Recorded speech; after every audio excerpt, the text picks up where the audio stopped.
Bismillahirrahmanirrahim. Innal hamdalillah nahmaduhu wa nasta'inuhu wa nastaghfiruh wa na'udzu billahi min shururi anfusina wa min sayyiati a'malina. Man yahdihillahu fala mudhillalah wa man yudlilhu fala hadiyalah. Wa asyhadu an la ilaha illallah wahdahu la syarikalah wa asyhadu anna Muhammadan 'abduhu wa rasuluh. Amma ba'd. Rabbi shrah li sadri wa yassir li amri wahlul 'uqdatam min lisani yafqahu qawli. Rabbi zidni ilma warzuqni fahma. Allahumma inna nas'aluka ilman nafi'a wa rizqan tayyiba wa amalan mutaqabbala. Assalamualaikum warahmatullahi wabarakatuh. Apa khabar jemaah muslimah kita di Masjid Al-Muttaqin pada pagi ini? Saya harap semuanya dalam keadaan yang sihat sejahtera hendaknya. Dan juga sudah bersedia untuk mengikuti sambungan perbincangan hadis kita dalam kitab Jami'ul Ulum wa Al-Hikam yang merupakan perbincangan hadis kita yang terakhir iaitu hadis kita yang ke-50. Baik, Alhamdulillah saya lihat ada ramai jemaah kita yang telah bersiaran bersama dengan saya pada pagi ini. Pagi-pagi dah duduk depan skrin ni, Alhamdulillah kan, dia semangat. Pertama sekali yang komen dekat Siti Sujia tu kan, saya belum lagi masuk, dia dah masuk dah. Siap je letak dengan kucing dia sekali. Okey, Assalamualaikum Ustazah dan sahabat pencinta ilmu semua. Waalaikumsalam warahmatullahi. Terima kasih Kak Siti bersama dengan kita pada pagi ini. Begitu juga di situ Kak Som dengan kita. Assalamualaikum Ustazah, admin dan teman-teman semua. Semoga sihat dan ceria selalu. Waalaikumsalam warahmatullahi. Kak Som, mudah-mudahan terima kasih di atas doanya. Mudah-mudahan kita semua dalam keadaan yang sihat, ceria selalu juga. Ada Mazna, ada Kak Siti Sophia kan, Kak Farida, Cik Salimah kita, Mas Rifa, Alhamdulillah. Mak Isa juga dengan kita pada pagi ni. Terima kasih Haja Aisyah dengan kita. Betul juga Kak As, Kak Noh, Kak Maria kita, Kak Aisyah. Alhamdulillah ramai. Dan juga Puan Suriyati kita dari ruangan YouTube. Terima kasih juga bersama dengan kami pada pagi ini. Alhamdulillah lah, maknanya meriah juga hari ni walaupun nampak tak ramai sangat, tapi mudah-mudahannya sebentar nanti ada ramai teman-teman kita yang akan menyertai. Sebab lihat pun jam ni baru 10.07 kan. Cepat sangat ke Ustazah keluar ni? Mudah-mudahan tidaklah cepat keluar, cepatlah saya beredar. Lagi cepat lagi baiklah sebab ada banyak kerja juga yang nak diselesaikan. Baik, terima kasih kepada semua muslimah yang bersama dengan saya pada pagi ini. Kita berada di muka surat yang keberapa? Sila letakkan di ruangan komen, nanti pihak admin akan paparkan jawapan daripada muslimah-muslimah semuanya. Kita akan sambung di muka surat yang keberapa? Sila letak di ruangan komen, saya nak lihat. Ingat lagi tak kita bincang tentang apa?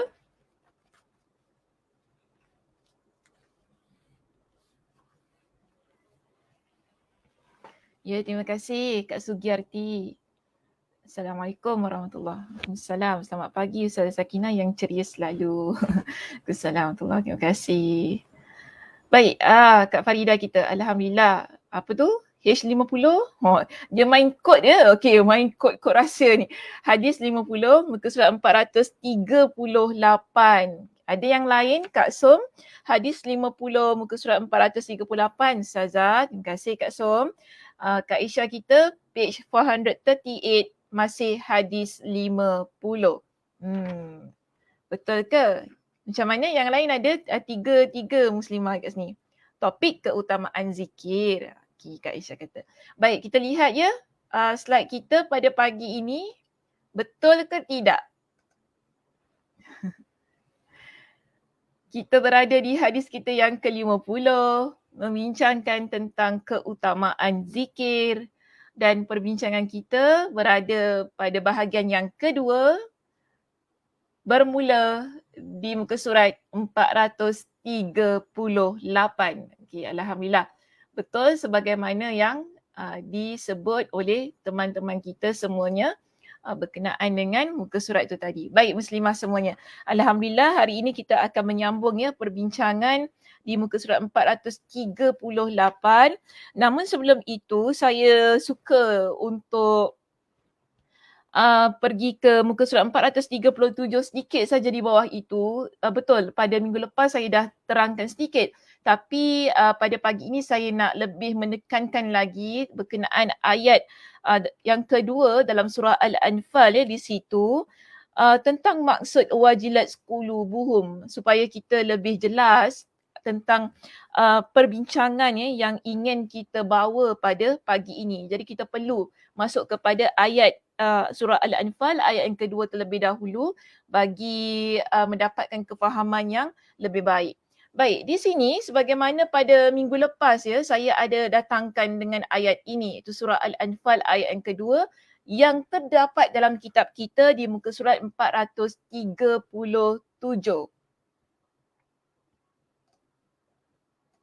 Okey, di muka surat 437 kita, bawah sekali di situ muslimah kita ada sebuah ayat Al-Quran yang mana Allah Subhanahu Wa Taala berfirman, innamal mu'minuna alladhina idza dzukirallahu wajilat qulubuhum wa idza tuliyat alaihim ayatuhu zadatuhum imana wa ala rabbihim yatawakkalun.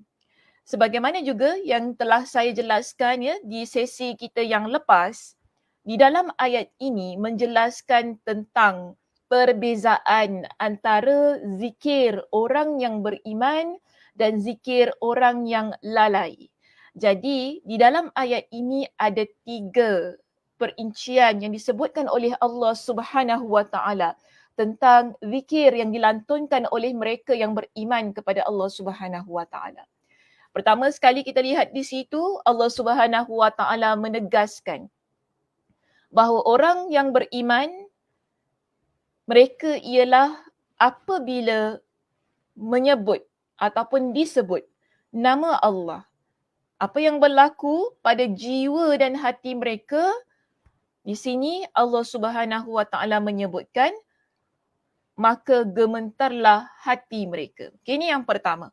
Maka gementarlah hati mereka kerana disebut nama Allah Subhanahu Wa Taala.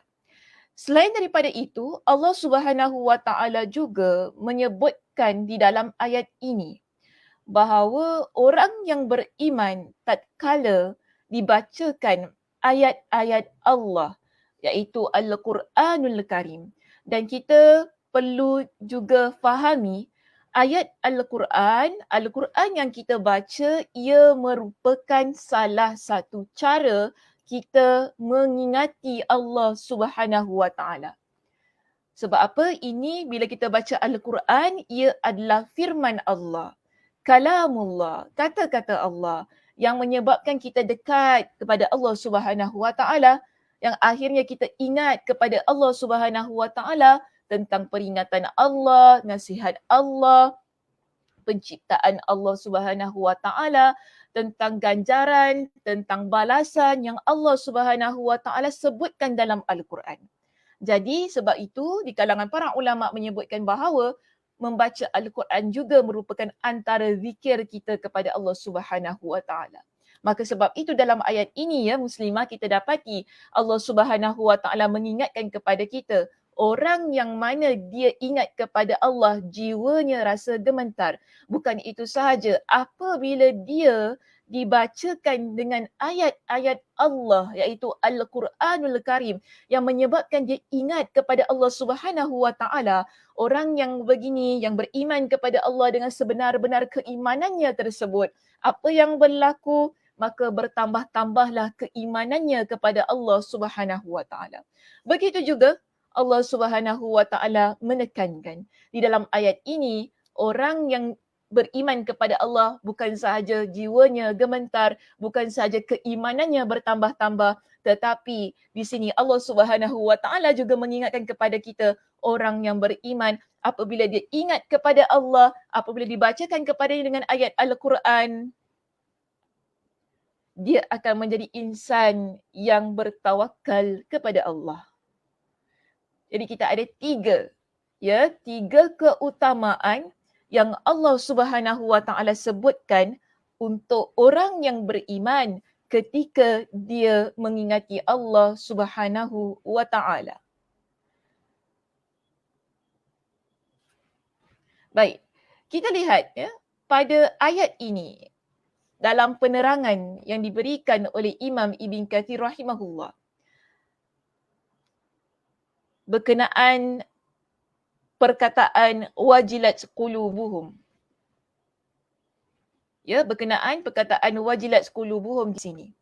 Yang tadi kita dah terjemahkan sebagai gementarlah hati mereka. Dalam kitab ini, iaitu kitab Tafsir Al-Quran Al-Azim yang telah disusun ataupun dikarang oleh Imam Ibn Kathir rahimahullah. Di dalam kitab ini ketika beliau mentafsirkan perkataan ataupun lafaz dalam surah Al-Anfal ayat kedua itu, pada ayat ataupun pada lafaz wajilat qulubuhum, beliau telah memetik pendapat daripada Mujahid yang mana menyebutkan maksud gementar hati mereka artinya hati mereka ada rasa takut. Dan di sini Imam Ibn Kathir rahimahullah juga menyebutkan bahawa inilah sifat orang yang beriman dengan sebenar-benarnya. Jadi kita ada di sini maknanya ada satu indikator.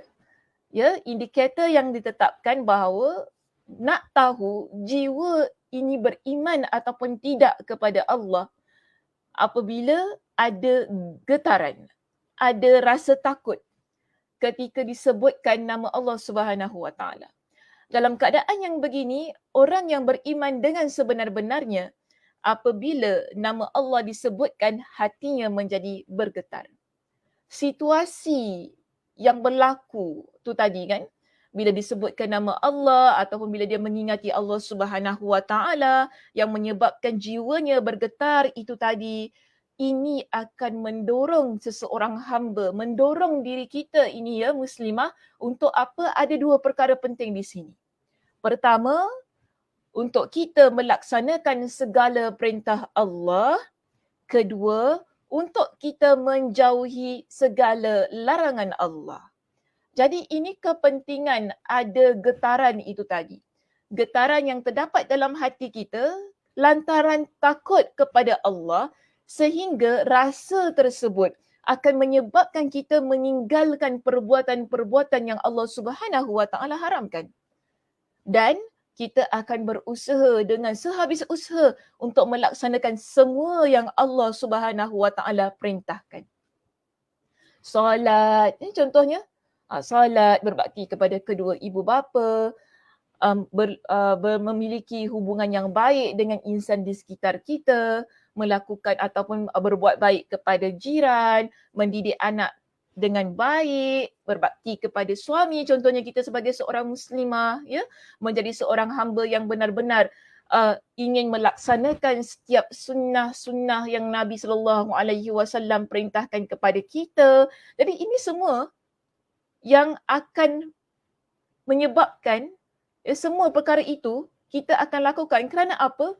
Ada getaran yang getaran yang takut tu tadi kepada Allah Subhanahu Wa Taala. Jadi semua itu kita akan laksanakan. Kerana kita tahu kita buat ini adalah kerana Allah Subhanahu Wa Taala.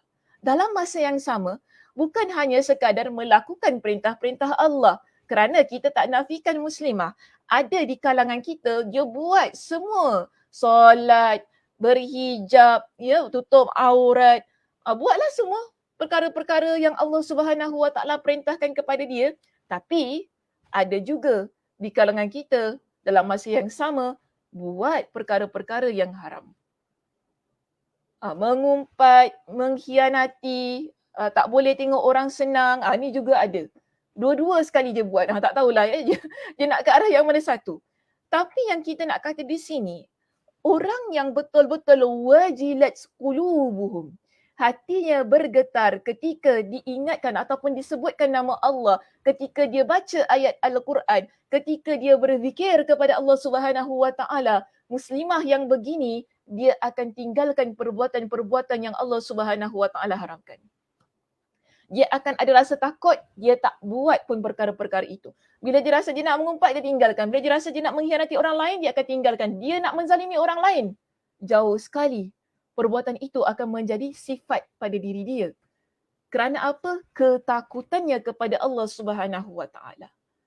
Sebab itu ini kita panggil antara keutamaannya orang yang berzikir kepada Allah Subhanahu Wa Taala. Dia bukan sahaja menyebabkan lidah kita ini basah dengan zikrullah. Kerana dalam hadis kita yang ke-50 ini, Nabi SAW mengajarkan kepada kita agar menjadi seorang muslimah yang lidahnya sentiasa basah dengan zikrullah, sentiasa berzikir kepada Allah. Tetapi muslimah yang sentiasa berzikir kepada Allah, dia juga akan sentiasa menjaga kepribadian dirinya agar menjadi seorang muslimah yang melaksanakan segala perintah Allah dan menjauhi segala larangan Allah. Bermakna bukan hanya lidah kita basah dengan zikrullah, tetapi zahir dan batin kita ia terbentuk menjadi seorang muslimah yang salihah luar dan dalamnya. Ini keutamaan zikir. Tapi kalau sekadar zikir-zikir begitu sahaja, lalu dia tidak membentuk kepribadian kita menjadi seorang yang takut kepada Allah, bermakna perlu kita perbaiki lagi. Saya tak suruh tinggalkan.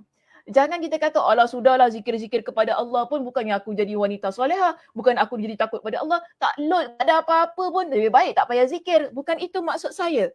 Tetapi bila kita tahu kita ni banyak zikir kepada Allah, tapi kemudian dia tak membentuk pun kepribadian kita menjadi seorang muslimah yang lebih baik. Mungkin kita rasa macam biasa je, bermakna ada banyak lagi perkara yang perlu kita perbaiki. Mungkin keikhlasan kita, penghayatan kita pada zikir itu, usaha kita untuk meletakkan rasa takut dalam diri kita kepada Allah Subhanahu Wa Taala, usaha kita untuk melaksanakan perintah-perintah Allah Subhanahu Wa Taala, usaha kita juga untuk meninggalkan larangan Allah. Sebagai insan yang berzikir kepada Allah Subhanahu Wa Taala itu tadi. Kerana di samping 3 keutamaan yang terdapat di dalam surah Al-Anfal, ayat yang kedua itu tadi muslimah. Di dalam sebuah hadis Nabi SAW yang lain. Sebagaimana yang terdapat pada muka surat kita 438 di situ. Yang atas sekali tu kan disebutkan kepada kita. Dan salah seorang di antara 7 orang yang akan Allah naungi, ada hari di mana tidak ada naungan kecuali naungan Allah, ialah rajulun dzakarallaha khalian fafadat ainah. Fafadat ainah. Ini sabda Nabi SAW. Okey? Yang menunjukkan bahawa itu adalah sifat orang yang beriman. Jika lihat di skrin saya ini, saya datangkan juga surah Al-Imran ayat 135 bagi menguatkan hadis tadi yang kita baca, dan juga surah Al-Anfal ayat yang kedua. Di mana kita nak kata orang yang berzikir kepada Allah, dia ini kenapa dia memiliki sifat orang yang beriman? Kerana ketakutannya kepada Allah, dan ketakutannya kepada Allah itu tadi akan menyebabkan dia segera ataupun bersegera untuk meninggalkan perbuatan-perbuatan dosanya. Sebab itu mengalir air matanya, sebab itu bergetar jiwanya. Dan kita lihat dalam surah Ali Imran pada ayat yang ke-135 ini, apa kata Allah Subhanahu Wa Taala? Wallazina idza fa'alu fahishatan aw zalamu anfusahum dzakarullaha fastaghfaru lidzunubihim. Orang yang beriman tadi kan dia ingat Allah Subhanahu Wa Taala, jiwanya bergetar.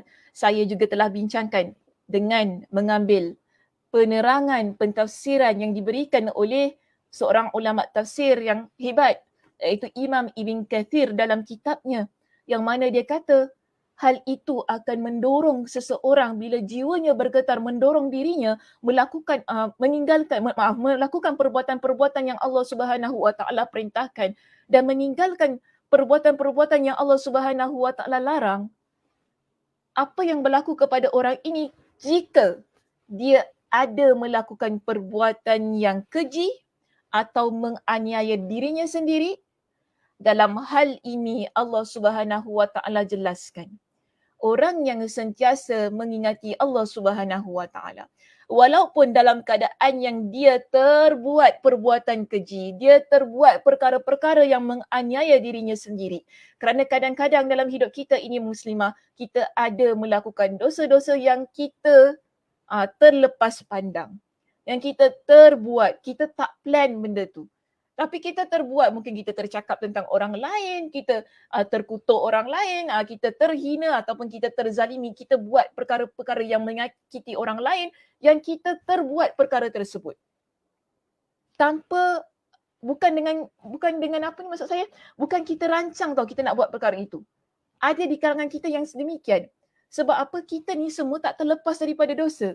Mungkin banyak kali dah saya ingatkan bahawa Nabi SAW juga ingatkan kepada kita, anak Adam, iaitu di kalangan kita ini, dia adalah insan yang ada melakukan dosa.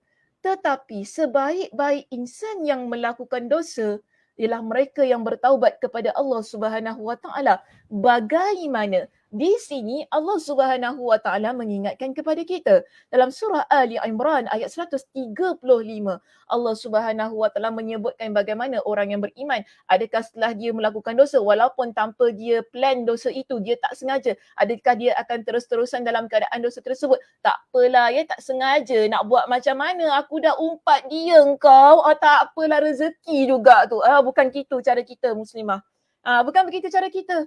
Tetapi bila kita dah tercakap tentang hal orang lain, kita dah termengumpat dia, terhina dia ataupun terkutuk dia, kita pun ingat Allah Subhanahu wa taala, masuk rasa takut kita kepada Allah. Akhirnya apa yang berlaku? Fastaghfaru lidhunubihim. Orang yang begini, dia akan memohon ampun kepada Allah Subhanahu wa taala atas dosa-dosa yang telah dia lakukan. Ini sifat orang yang beriman. Kerana apa? Dia ingat kepada Allah Subhanahu wa taala yang menyebabkan tadi jiwanya bergetar, yang akhirnya dia memohon ampun kepada Allah Subhanahu wa taala, dia tinggalkan perbuatan dosa yang telah dia lakukan. Dan di sini Allah Subhanahu wa taala juga mengingatkan kepada kita dalam firman-Nya, "Wa may yaghfiru dzunuba illallah wa lam yusirru ala ma fa'alu wa hum ya'lamun." Maksudnya, dan siapa lagi yang dapat mengampuni dosa selain daripada Allah? Kita ada dosa, Allah tempat kita memohon keampunan. Ya, Allah tempat kita memohon keampunan. Dan mereka tidak meneruskan, iaitu orang yang beriman ini setelah mereka bertaubat daripada dosa yang mereka terbuat, ya, dan mereka tidak meneruskan perbuatan kejinya itu sedang mereka mengetahui. Maknanya mereka akan stop. Mereka tak buat lagi perbuatan tersebut.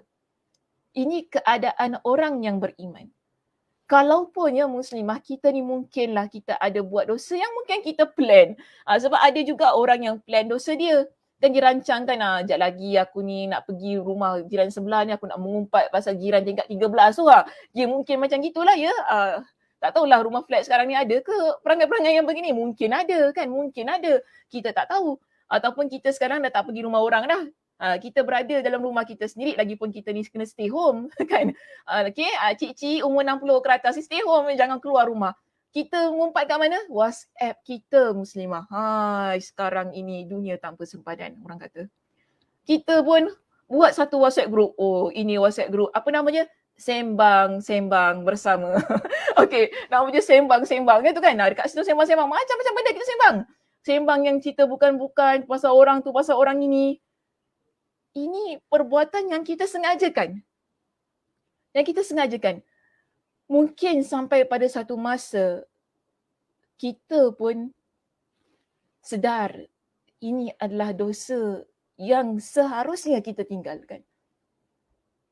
Kembali tadi kepada sifat orang yang beriman, ya muslimah, kita ni orang yang beriman.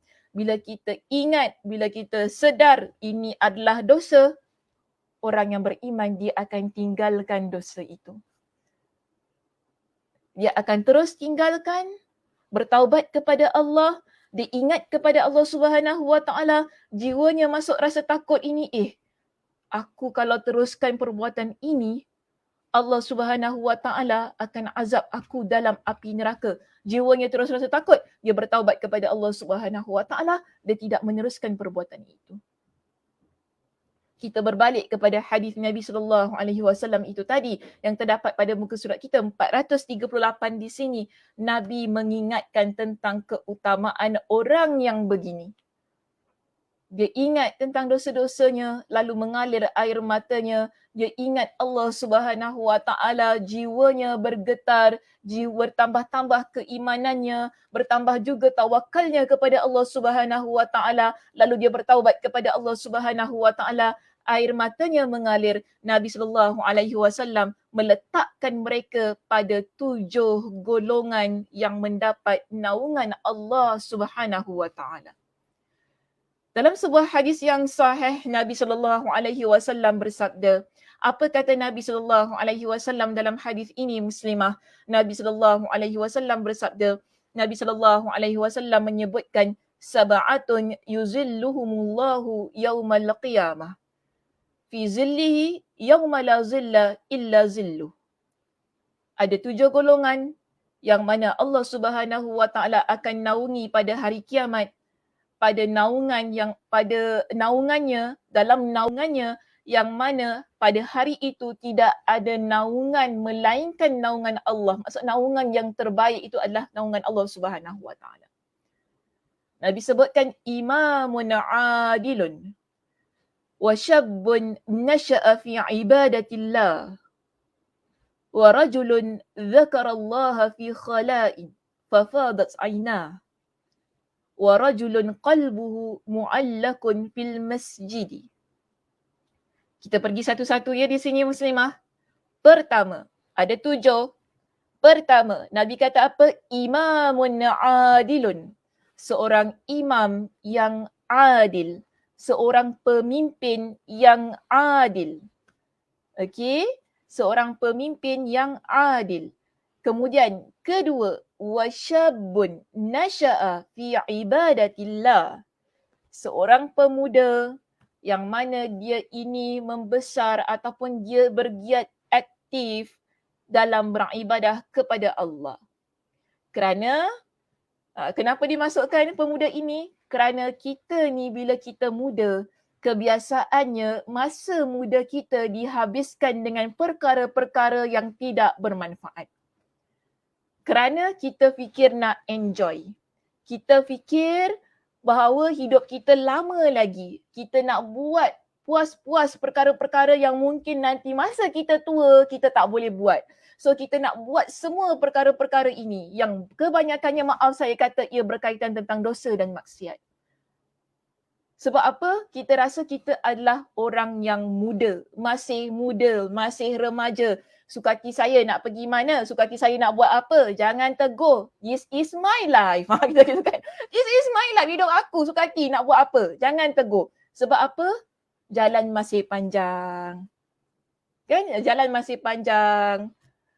Umur pun masih muda. Lainlah kalau kita dah tua. Kalau kita dah tua bolehlah duduk-duduk kelas agama ni. Dengar-dengar ayat Quran. Baca hadis Nabi. Muda lagi, tak payah nanti. Nanti. Sukar kita nak cari orang yang muda yang mana jiwanya, hatinya betul-betul dia bergiat aktif dalam beribadah kepada Allah. Bukan kita kata tak ada muslimah, tetapi sukar. Sebab itu di sini Nabi SAW menjanjikan dengan satu keutamaan untuk golongan itu tadi. Pemuda-pemuda yang mana jiwanya begitu dekat kepada Allah, jiwanya sentiasa ingin beribadah kepada Allah ketika dia muda, hinggalah masuk usia tuanya. Begitu keadaannya. Ini yang kedua. Dan yang ketiga, bertepatan dengan apa yang kita bincangkan pada pagi ini, Nabi SAW menyebutkan wa rajulun dzakarallaha fi khala'in fafadat 'ainah. Dan lelaki, bila kita sebut rajulun ni termasuklah ya, lelaki dan wanita, ya. Lelaki yang mana dia ini bila dia ingat kepada Allah fi khala'in. Maksudnya ketika dia bersendirian, tidak ada orang bersama dengan dia, dan pada waktu itu apa kata Nabi? Fafadat aina. Air matanya mengalir kerana dia ingat pada Allah. Mungkin ini pada solat kita yang kita laksanakan di malam hari, ketika kita membaca Al-Quran sendirian, ya muslimah, dalam keadaan kita memuhasabah diri kita, mengingati dosa-dosa kita, mengingati perbuatan-perbuatan kita, kita ingat kepada Allah dalam setiap ibadah kita, menyebabkan jiwa kita bergetar, yang pada waktu itu kita dalam keadaan yang sendirian, dan akhirnya mengalirlah air mata kita.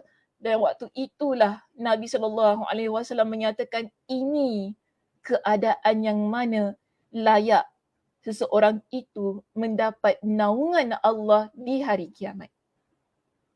Ada juga Nabi SAW sebutkan di dalam hadis ini, warajulun qalbuhu mu'allakun fil masjid, iaitu lelaki hatinya terpaut pada masjid. Itu insan-insan yang hatinya terpaut pada masjid, rindunya pada masjid, dan dia beramal ibadah di dalam masjid itu. Bukan setakat rindu-rindu je. Alamak, tengok masjid Mutakin daripada luar, rindunya masjid Mutakin. Lama kita ni muslimah-muslimah tak pergi masjid Mutakin, ya. Tengok daripada luar, naik bas, tengok je rindunya. Bukan gitu muslimah. Tetapi ialah rindu untuk beribadah di dalam masjid, melaksanakan amal ketaatan dalam masjid. Itu maksudnya.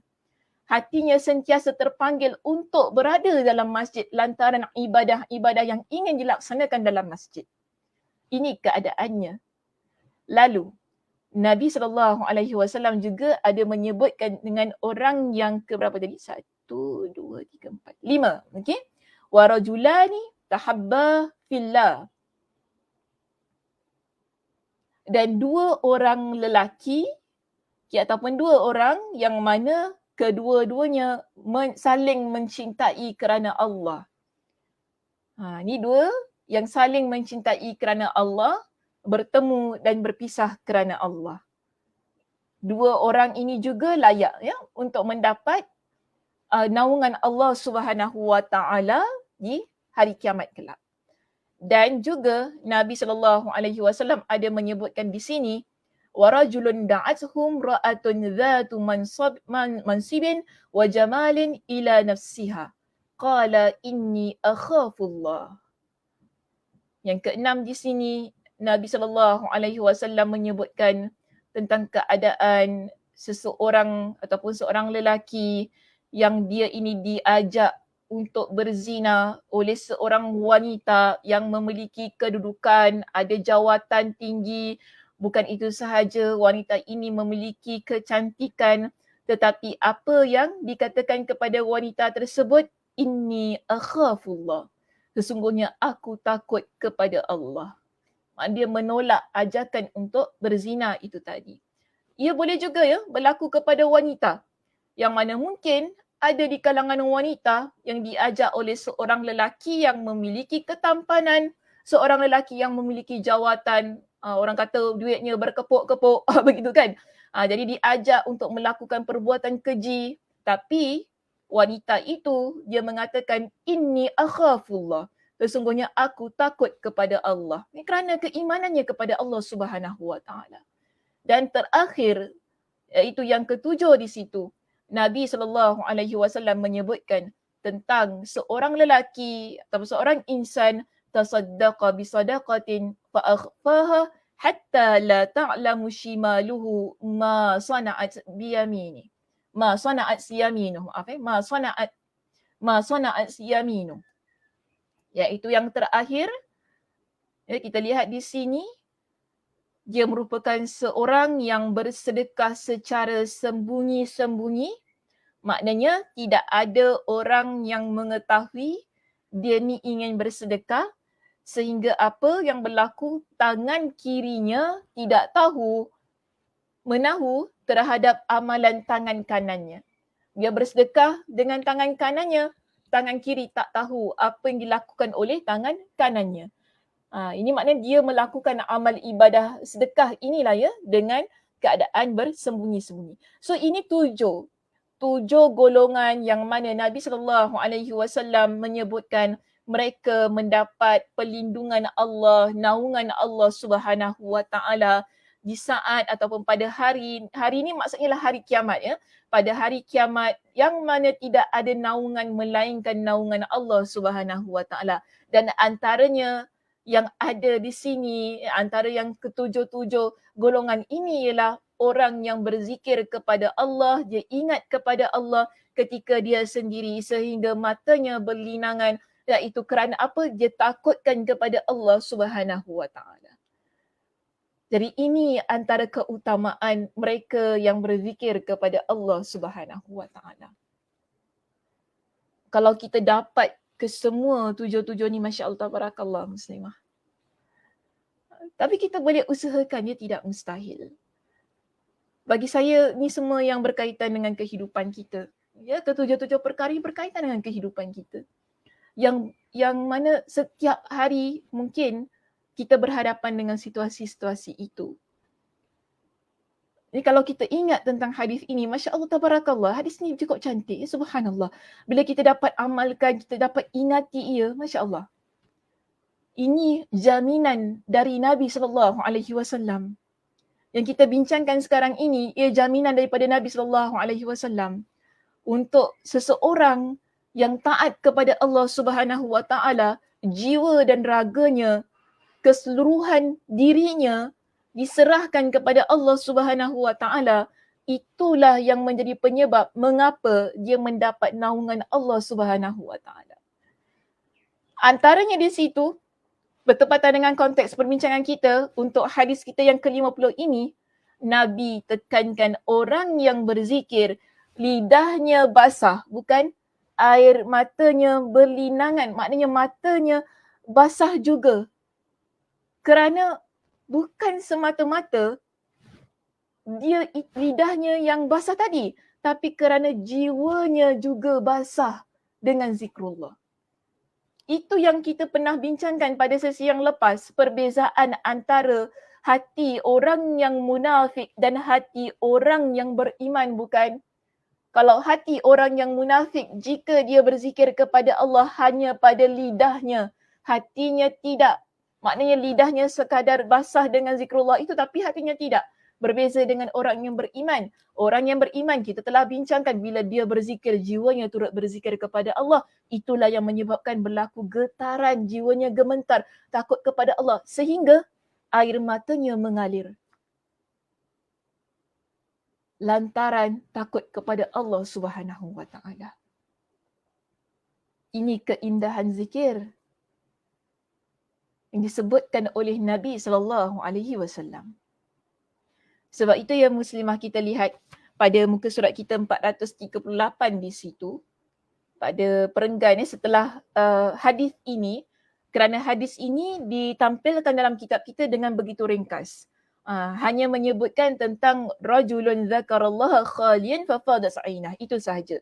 Tapi di slide saya ataupun di skrin saya ini saya datangkan hadis yang penuh supaya kita dapat ambil manfaat untuk tujuh-tujuh golongan ini dan kita berusaha untuk menjadi ketujuh-tujuh golongan tersebut, insya-Allah lah ya. Okey, sama-sama kita berusaha untuk menjadi insan yang ingin mendapat naungan dari Allah Subhanahu Wa Taala pada hari kiamat kelak.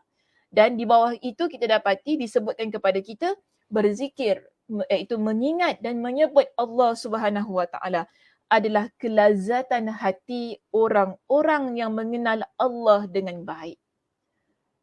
Dia menjadi sesuatu yang menyedapkan hati kita.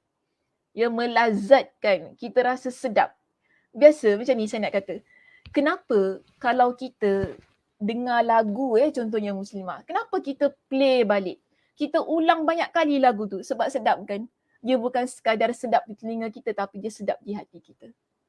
Sebab itu kita replay, kita main lagi sampai kita hafal dah lagu tu macam mana. Cara dia, bunyi dia, kita hafal dah. So apa? Kita rasa sedap di hati kita. Kita suka, lazat rasanya. Walaupun tak dapat rasa di lidah, tapi kita dapat rasa di hati. Itu yang menyebabkan kita nak ulang lagi. Kita rasa sedap. Ada orang selalu cakap, Ustazah cakap sedap Saya pun, sedapnya macam mana? Sweet and sour ke cik? Macam itu kan nak katakan. Kadang-kadang ada cik-cik kita, Ustazah sedap saya cakap. Kita pun tak dapat nak bayangkan macam mana rasa sedap tu.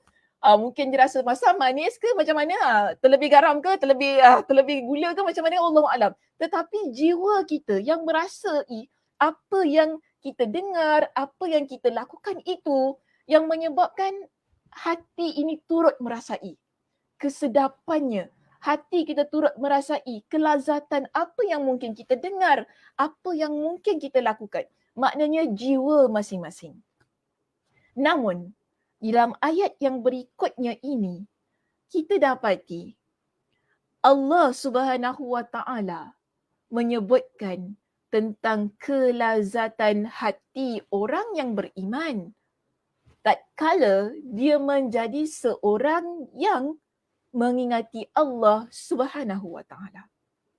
Bagaimana? Baik. Kita lihat pada ayat yang berikutnya di situ. Allah Subhanahu Wa Taala berfirman tentang ketenangan yang ada pada hati, pada jiwa orang yang beriman ini. Allah kata begini. Allazina amanu wa tatma'innu qulubuhum bi dzikrillah. Jiwa kita ni muslimah, sebagai seorang muslimah yang beriman kepada Allah Subhanahu Wa Taala. Kelazatan itu ia bukan terletak pada lagu yang kita dengar ataupun perbuatan-perbuatan lainlah kata-kata lain yang kita dengar, yang kita lantunkan. Bukan begitu. Namun hati orang yang beriman, kelazatannya ada pada zikrullah. Ini pesanan Allah Subhanahu Wa Taala dalam surah Ar-Ra'd pada ayat yang ke-28. Allah kata, iaitu orang-orang yang beriman dan hati mereka menjadi tenteram. Bagaimana? Dengan mengingati Allah. Dengan mengingati Allah. Dengan berzikir kepada Allah Subhanahu Wa Taala. Ini kelazatan hati orang yang beriman yang menyebabkan dia nak berzikir setiap hari, setiap keadaan, pagi, petang, siang, malam. Dia menjadi sesuatu yang mententeramkan jiwa dia kerana dia merasai kelazatan zikir yang dia lantunkan. Yang menyebabkan dia nak ulang setiap hari. Dia nak sebut, dia nak lantunkan setiap masa. Sebab itu dalam hidup kita ni muslimah, kita ada zikir pagi, kita ada zikir petang. Zikir pagi petang ni dia bukan hanya berfungsi untuk mendinding diri kita.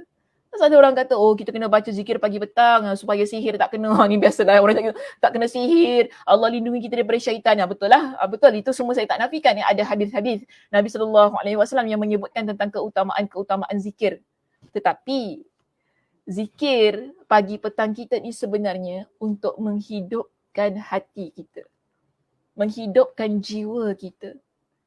Supaya ia lazat, kita dapat rasai kelazatan, keindahan yang ada pada zikir itu sehingga kita nak sentiasa melakukannya. Itu yang menyebabkan bila kita tertinggal ataupun kita lupa untuk lakukan, kita akan rasa macam something wrong dengan hidup kita pada hari itu. Betul tak? Kita kalau dah biasa zikir kepada Allah, mungkin kita biasa melakukan zikir pagi, zikir petang kita ataupun zikir sebelum tidur. Apa-apalah zikir yang ada dalam sunnah Nabi SAW yang dianjurkan oleh Nabi SAW untuk kita lakukan. Mungkin ada pada ketika kita terlupa ataupun kita tertinggal. Mungkin kita rasa hari ni macam ada something yang tak kena dengan hidup kita. Kebiasaannya begitu. Kalau kita dah terbiasa melakukannya.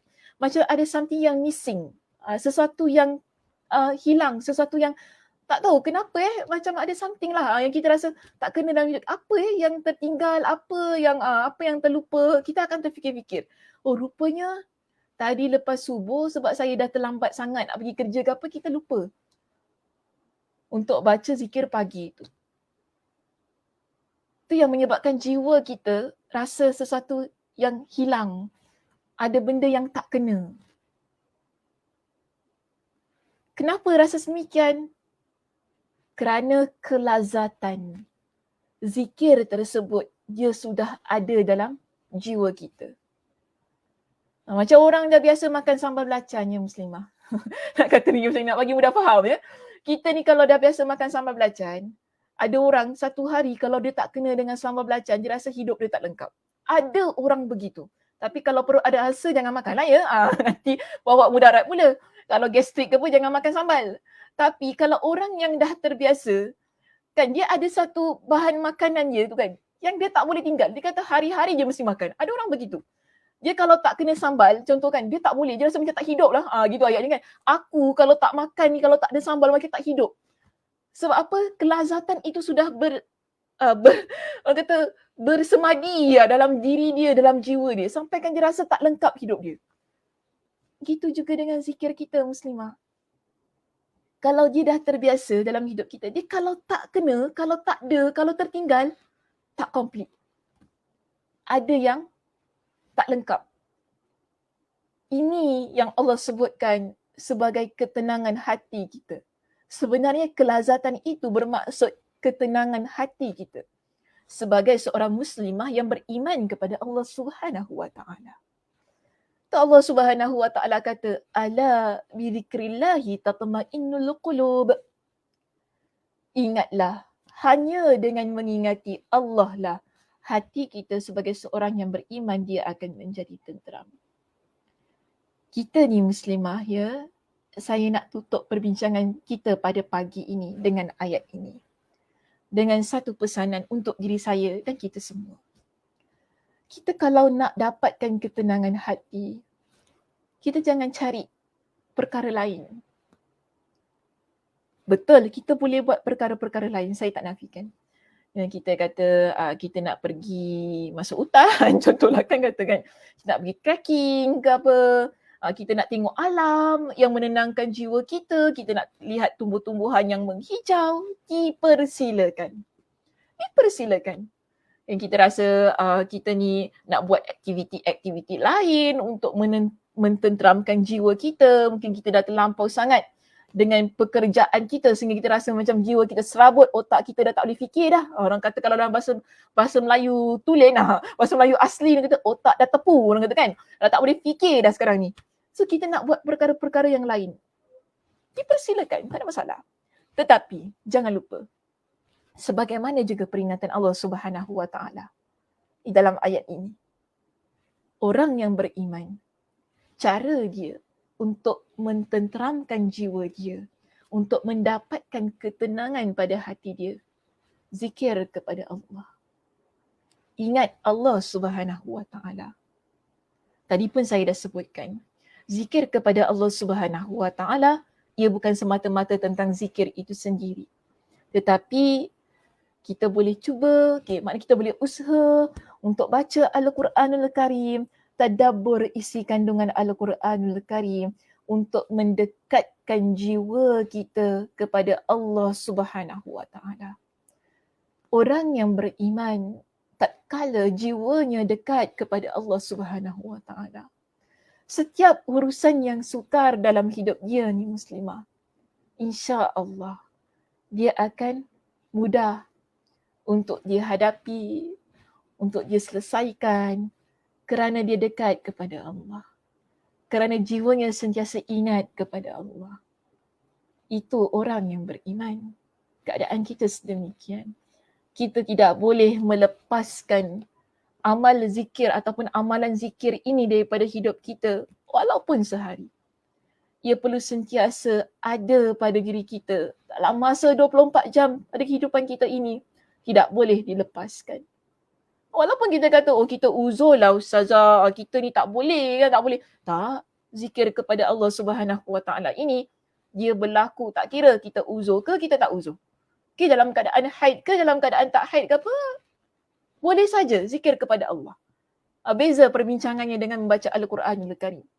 Tetapi di sini yang pentingnya kita nak kata, saat kita ni mungkin kita ada kegalauan pada jiwa kita, keresahan yang tak dapat kita bendung, sehingga kita rasa sukar jalan kehidupan kita ini. Allah Subhanahu wa Ta'ala memberikan jalan solusi pada diri kita. Zikrullah.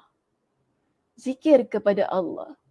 Ia perlu menjadi hiasan pada setiap lantunan lafaz ataupun lantunan perkataan yang ada pada diri kita.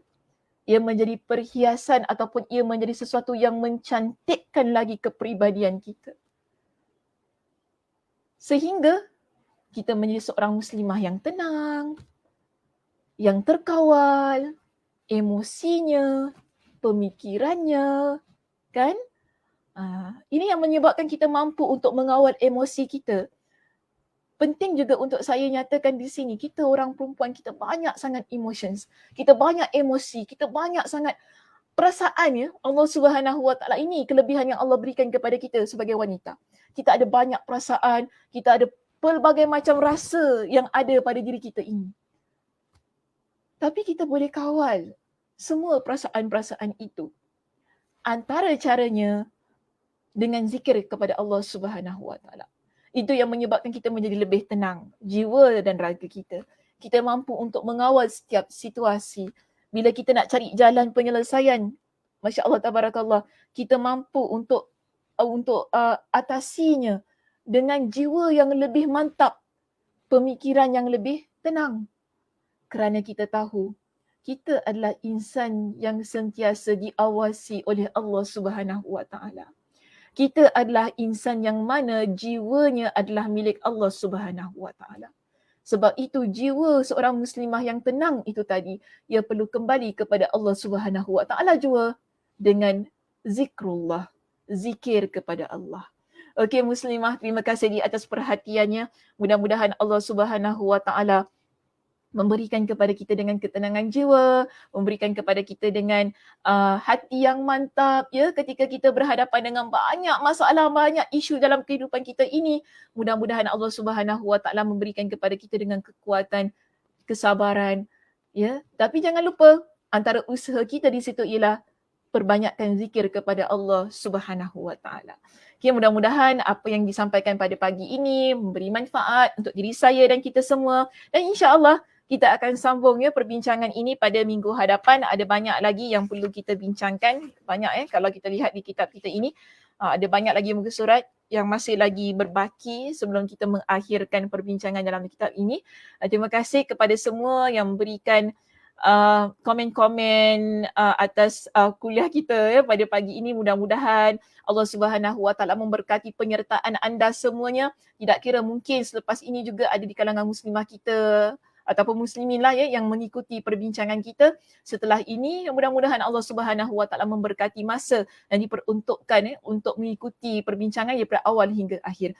Jadi insya-Allah mudah-mudahan juga Allah Subhanahu wa Ta'ala memberikan kepada saya dan kita semua dengan kesihatan dan juga kelapangan masa untuk kita bertemu pada minggu hadapan di masa yang sama, di tempat yang sama. Saya tutup pengajian kita pada pagi ini dengan tasbih kafarah. Subhanakallahumma wa bihamdika asyhadu an la ilaha illa anta astaghfiruka wa atubu ilaik. Assalamualaikum warahmatullahi wabarakatuh.